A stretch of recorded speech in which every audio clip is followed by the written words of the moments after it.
Madam President, ladies and gentlemen, we left behind a historically difficult year.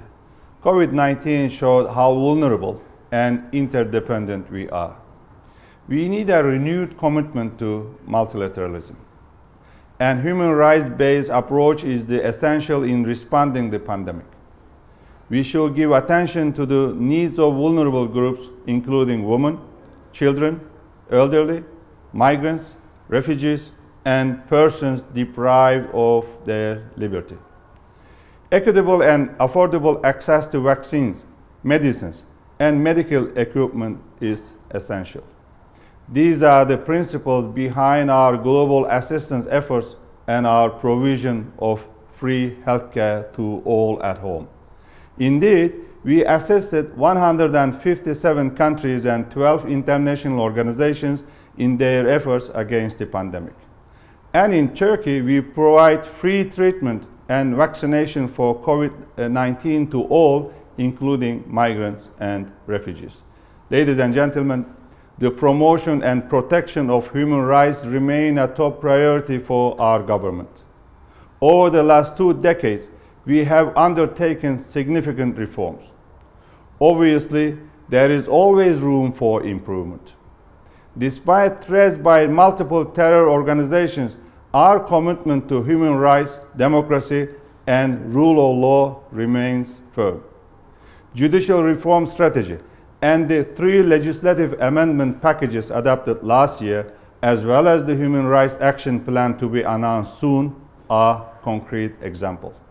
Excellencies, let me share our views on some major issues where human rights and dignity are at stake.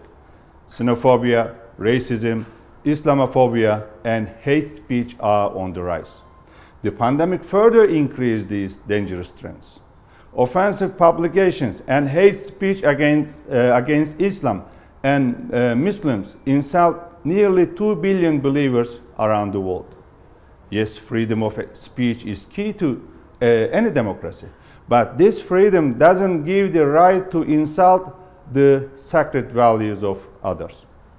Unless we promote a culture of living together, we risk damaging our common democratic values and social cohesion. Terrorism remains one of the leading global threats targeting human lives. Just recently, PKK terrorist organization murdered 13 innocent lives in northern Iraq, and the world is silent again. Without international solidarity and with the current double standards, we cannot eradicate this threat.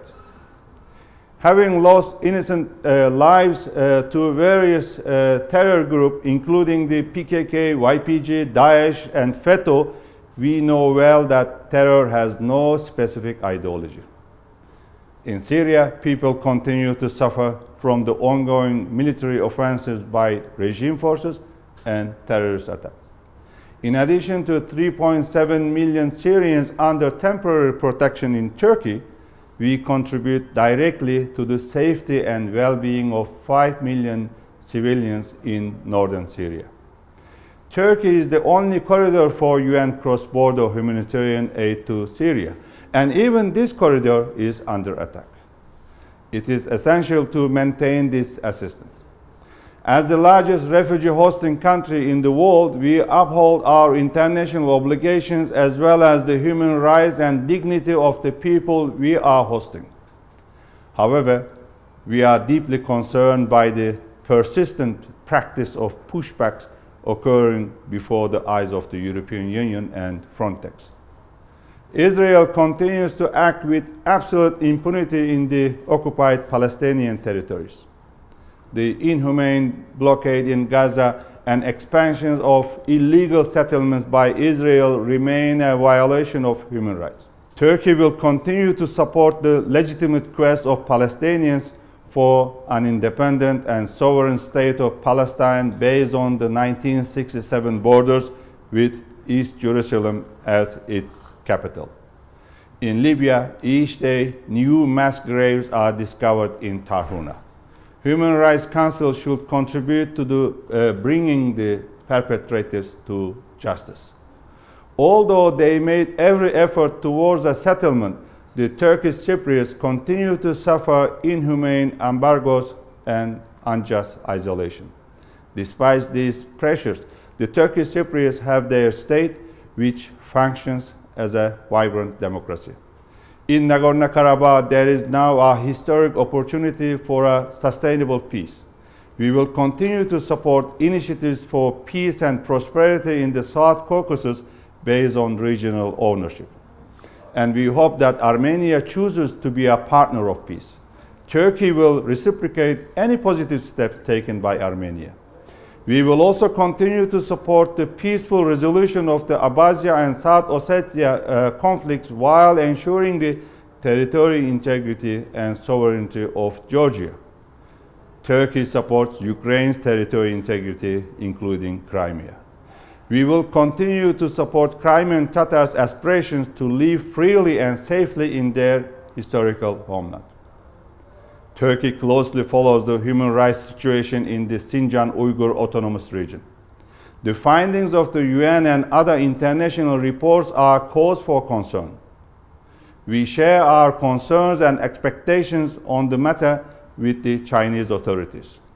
We expect transparency on this issue.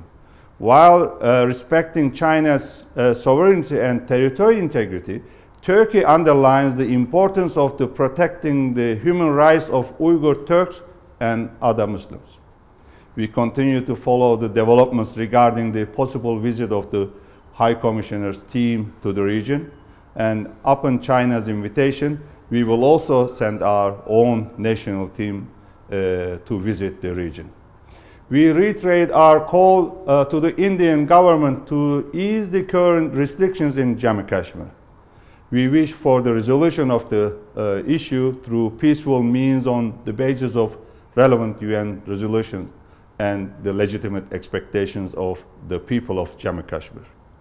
Human rights violations in Myanmar, especially crimes committed against Rohingya, remain a source of concern. We also condemn the military takeover of the government by the Myanmar armed forces. Madam President, Turkey will continue to engage with the Council for the protection and promotion of human rights for all. Thank you.